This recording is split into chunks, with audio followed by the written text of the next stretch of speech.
Good afternoon dear students, welcome to class. आज हम पढ़ने वाले हैं भाषा भारती कक्षा 5वीं।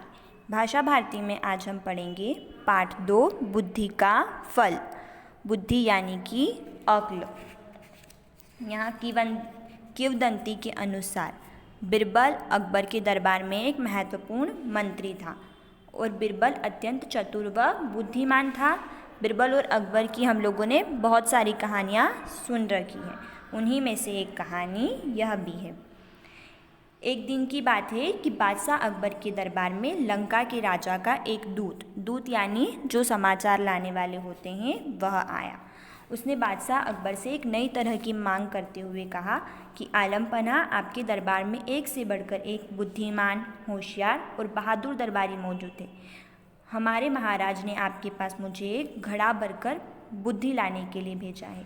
हमारे महाराज को आप पर पूरा भरोसा है कि आप किसी ना किसी तरह इसका बंदोबस्त जरूर कर देंगे और जल्द ही कर देंगे। यह सुनकर बादशाह अकबर चकरा गए।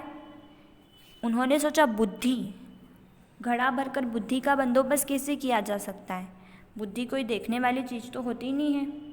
उन्होंने अपने मन में सोचा, क्या बेतुकी मांग की है। भला घड़े भर बुद्धि का बंदोबस्त कैसे किया जा सकता है? लगता है लंका का राजा हमारा मजाक बनाना चाहता है। कहीं वह इसमें सफल हो गया तो? तभी बादशाह को बिरबल का ध्यान आया। वे सोचने लगे कि शायद यह कार्य बिरबल के बस का भी ना हो, क्योंकि घड़ा भरकर बुद्धि देना तो ना के बराबर है।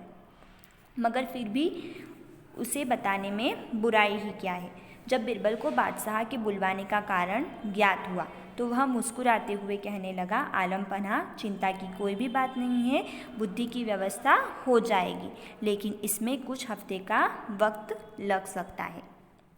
बादशाह अकबर बिरबल की इस बात पर कहते भी तो क्या, बिरबल को मुँह मांगा समय दे दिया गया।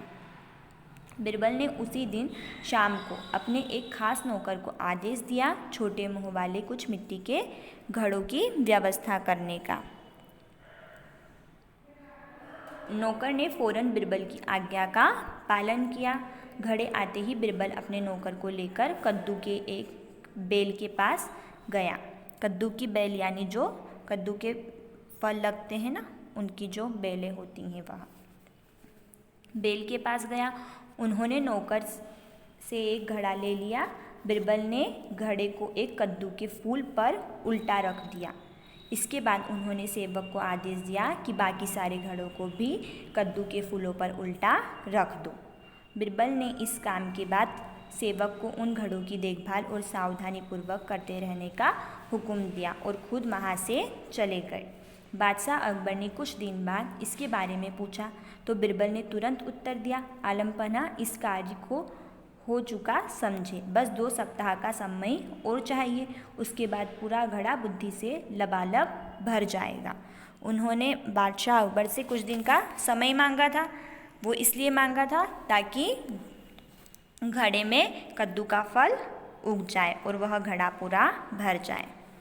बिरबल ने 15 दिन के बाद घड़ों के स्थान पर जाकर देखा कि कद्दू के फल घड़े जितने बड़े हो गए हैं। उन्होंने नौकर की प्रशंसा करते हुए कहा, तुमने अपनी जिम्मेदारी बड़ी कुशलतापूर्वक निभाई है, इसके लिए हम तुम्हें इनाम देंगे। इसके बाद बिरबल ने लंका के दूत को बादशाह अकबर के दरबार में बुलाया और उसे बताया कि बुद्धि का घड़ा लगभग तैयार है। लंका के दूत के आने पर बिरबल ने फौरन ताली बजाई।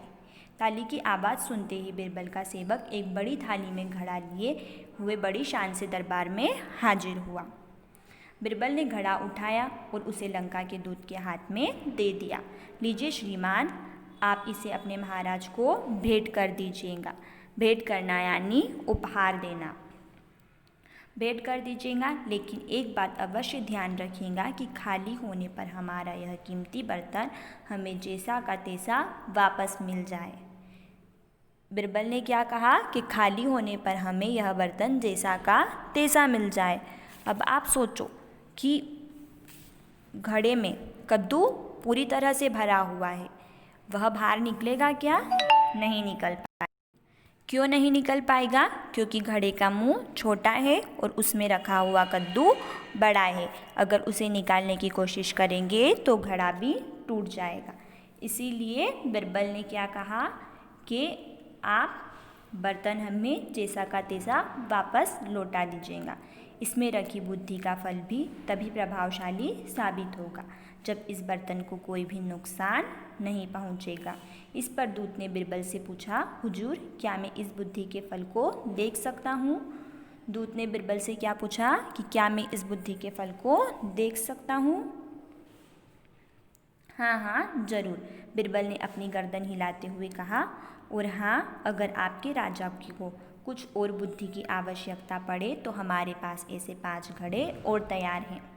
परेशान होते हुए दूत ने मन ही मन सोचा, हमारी भी मति मारी गई थी, मतलब हमारी भी बुद्धि मारी गई थी। भला हमें भी क्या सूझी? बिरबल का कोई जवाब नहीं है। भला ऐसी बात मैंने सोची भी कैसे? उसने क्या कहा कि बिरबल का तो कोई जवाब नहीं है। बिरबल अपनी बुद्धि का प्रयोग बहुत अच्छे से करना जानता है। हम लोगों को पता नहीं क्या सूझी थी कि हमने ऐसी मांग की। घड़ा लेकर दूत के जाते ही बादशाह अकबर भी अपनी उत्सुकता को ना दबा सके।